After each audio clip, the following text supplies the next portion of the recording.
আপনি কি বিশ্বাস করবেন পৃথিবীতে এমন এক ছোট্ট পাখি আছে যে আপনার নাম ধরে ডাকতে পারে, আপনার কণ্ঠস্বর নকল করতে পারে, কিন্তু তবুও বেশিরভাগ মানুষ তার অসাধারণ ক্ষমতা সম্পর্কেই জানে না। মাত্র 30 গ্রাম ওজনের এই রঙিন প্রাণীটির নাম বাজরিগার। দেখতে ছোট হলেও এর মস্তিষ্কে লুকিয়ে আছে এক অবাক করা রহস্য। বিজ্ঞানীদের গবেষণায় দেখা গেছে একটি বাজরিগার পাখি 1000-এরও বেশি শব্দ শিখতে পারে। কিন্তু এটাই কি তাদের সবচেয়ে বড় ক্ষমতা? ভাবুন তো, ঘরের অন্য প্রান্ত থেকে হঠাৎ আপনার নিজের কণ্ঠস্বর ভেসে এলো।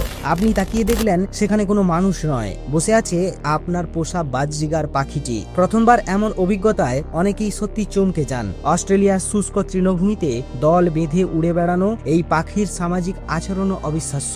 দলের একজন বিপদে পড়লে বাকিরা একসাথে ছুটে আসে তাকে রক্ষা করতে। আরও আশ্চর্যের বিষয়, গবেষণায় ইঙ্গিত মিলেছে যে কিছু বাজরিগার পাখি আয়নায় নিজের প্রতিচ্ছবি চিনতে পারে। পৃথিবীতে খুব অল্প কয়েকটি প্রাণীর মধ্যেই দেখা যায় এমন ক্ষমতা। হয়তো এই কারণেই এই ছোট্ট পাখি আমাদের একটা বড় শিক্ষা দেয়। আকার কখনো সম্ভাবনার মাপ নয়। সঠিক যত্ন আর ভালোবাসা পেলে এই ক্ষুদ্র সঙ্গী হয়ে উঠতে পারে আপনার জীবনের সবচেয়ে বুদ্ধিমান বন্ধু। আপনার বাড়িতে কি বাজরিগারের ডাক শোনা যায়? তাহলে কমেন্টে লিখুন তার নাম।